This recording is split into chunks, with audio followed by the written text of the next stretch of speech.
odd and eccentric personality clusters. We're going to begin with paranoid personality disorder, schizoid personality disorder, and schizotypal personality disorder. Really, when we look at personality, it is traits that make us unique, and for most of us tend to be stable over time and influence how we look, behave, and react to life events. Personality disorder now becomes an enduring pattern of inner experience and behavior, and will move or deviate or change from the expectation of that individual's culture, and is considered pervasive and inflexible. The central problem, though, with people with personality disorders is going to be interpersonal difficulties. Personality disorder, really when we look at that onset, is in adolescence or early adulthood and is stable over time and leads to distress or impairment. It is an inability to maintain close interpersonal relationships and does have a history of violent, chaotic families, and the major physical risk is suicide. Paranoid personality disorder. These patients are very suspicious of other people. They doubt the loyalty of their friends and associates, and they're reluctant to confide in others. They find and read hidden meanings, demeaning or threatening meaning into just the most casual remarks. These are the ones that will bear grudges for these types of patients. This might be, says, well, I can't meet for lunch because I have a deadline, and then they'll think something very awful, and then their imagination runs with them. Paranoid personality disorder etiology. So when we look at the paranoid personality, that they may be very abusive or cruel or even sadistic, even parent. They learn to be fearful and mistrusting. This is kind of we might see, we saw in a movie Sybil, and you might see a sadistic parent. They learn not to ask for help. They learn to be independent and can occur up to 2.5% of the population. Now the specific cause is unknown. A schizoid personality disorder shows marked detachment. They have very little emotion, very close friendships. They spend a lot of time by themselves, and they really don't care about other people's opinions, and they don't respond appropriately to social cues. These folks are usually described as loners. Now, schizoid personality disorder etiology is that they learn to expect nothing and give nothing. The personality remains constant, a very solitary, asexual life, little range of emotions. They seem very indifferent to emotional connections, and then it is not sure of an exact cause. More common, though, in males than in females. Schizotypal personality disorder. The diagnosis requires pattern of cognitive and perceptual distortions and eccentricities. It is traceable to early adulthood. It is a distinctly odd personality, and it's a lack of close personal relationship. Many will have the magical thinking, paranoia, odd speech, and distorted beliefs. Schizotypal personality disorder etiology, the cause is unknown. It is the most common of the odd personalities, and again more common in men. The deficits in social interactions related to schizophrenia, and these are also too considered loners and underachievers. Now, to just kind of quickly review the differences in a nutshell, the paranoid is individuals generally tend to interpret the actions of others as threatening, whereas schizoid, the individual generally detached from social relationships and shows a narrow range of emotional expression in various social settings, whereas schizotypal is an individual is uncomfortable in close relationships but has thought or perceptual distortion and peculiarities of behavior. Dramatic and emotional personality clusters. We have the four ones: antisocial, borderline, histrionic, and narcissistic. Antisocial personality disorder is very much a disregard for other people. Lying, impulsive, manipulative, can be very charming, irritable, a bully, will use others for their own good. These are the types that you see that will say how good that they're doing. They'll help one person say, oh my gosh, I did all this work, and they needed help. They're always constantly, again, disregard for others. Other antisocial personalities might have a history of violence or reckless disregard for safety of others, lack of remorse. They really don't care. And if the patient does not get their way, then the nurse could really be at harm for risk. Antisocial personality disorder etiology, usually you see it comes from a family history of violence, neglect, alcoholism. You'll see a cruelty to people as well as animals, stealing, vandalism, truancy, running away from home. Patterns of coercion begin very, very early with these types of patients. Borderline personality disorder. Now, this is patterns of unstable relationships, an unstable self-image. These are efforts to avoid being abandoned, impulsive actions. They have a recurrent self-mutilating behavior, frequent anger, and many you will see will become depressed. The borderline personality disorder etiology. Now, the precise cause is unknown, although they say it might be an acquired condition, chaotic and often a very violent life, and more common in first-degree relatives, so to speak. And the majority are women in their teens and in their 20s. Narcissistic personality disorder. This is self-centeredness, inflated self-esteem. They lack empathy. It begins by early adulthood, and they really overestimate their abilities. Extremely arrogant, critical, ruthless, demand admiration and special treatment, and they really lack empathy toward other people. Most of the time, these are the ones they see primping in the mirror constantly, like you see, I guess, like a man blowing a kiss in a mirror, because most likely these are men, rigid personality and perfection. The narcissistic personality disorder etiology is development shows pattern of selfless love and adoration from a significant adult. They escape reality-based experiences. They fear criticism for not being perfect.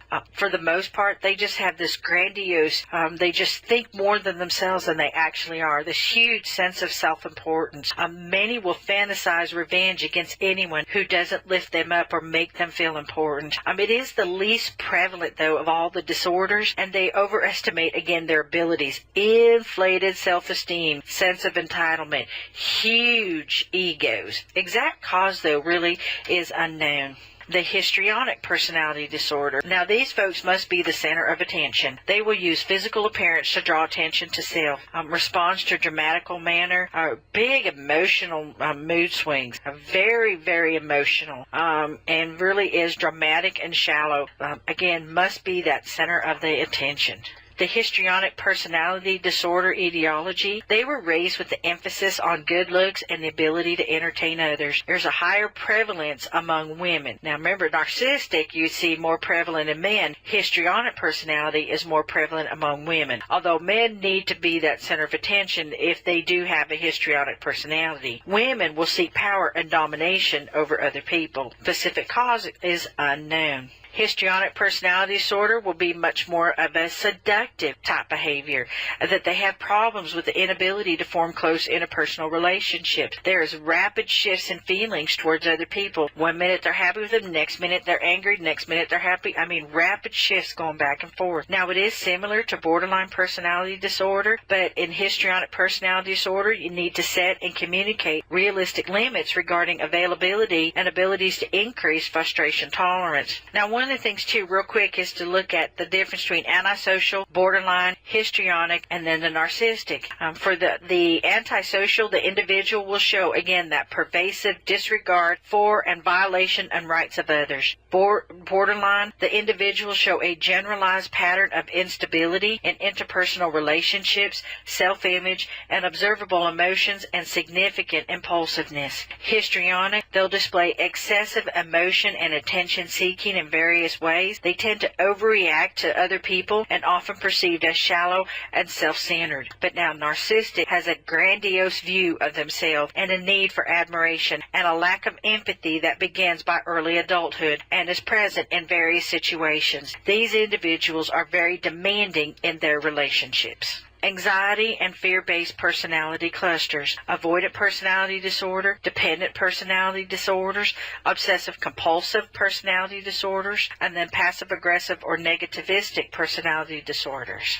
The avoidant personality disorders, these are the ones that have the social inhibition. They don't like being around other people. They feel very inadequate. They will avoid situations that could lead to criticism or rejection. These are the ones that you might see would be extremely shy, inhibited, and they see themselves as inferior. The etiology of the avoidant personality disorder. There is a history of not being noticed or regarded highly, and they believe that public exposure could result in their humiliation. They would like to be social, but they have such a fear of rejection, and the brain limbic system may end up having a lower threshold of arousal. Avoidant personality disorder here for etiology, that the family is critical and especially and could be rejecting, but it ends up being their only source of support.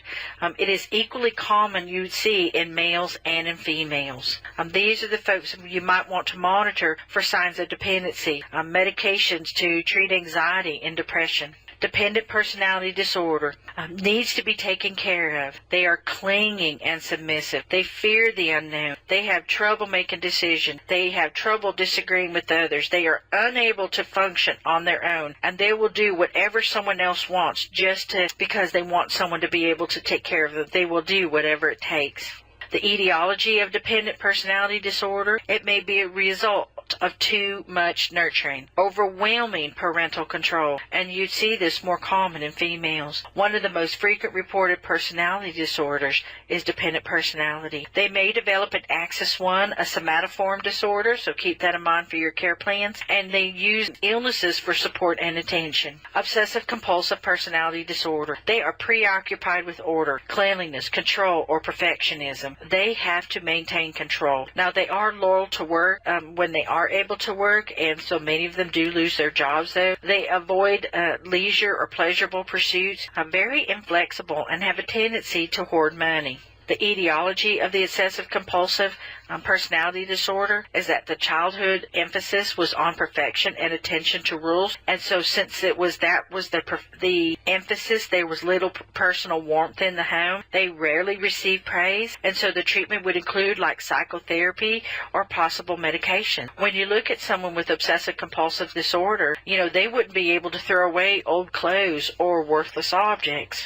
It is a significant impairment in functioning and affects about 1% of the population, and you do see that this affects males more so than females. Now, in a nutshell, when we're looking at the difference between avoidant, dependent, or obsessive-compulsive, avoidant, the individual is socially inhibited. They feel inadequate and an oversensitive to criticism, whereas dependent, the individual shows an extreme need to be taken care of that leads to fear, separation, and passive and clinging behavior. Obsessive-compulsive, the individual is preoccupied with orderliness, again, perfectionness, and control at the expense of flexibility, openness, and efficiency.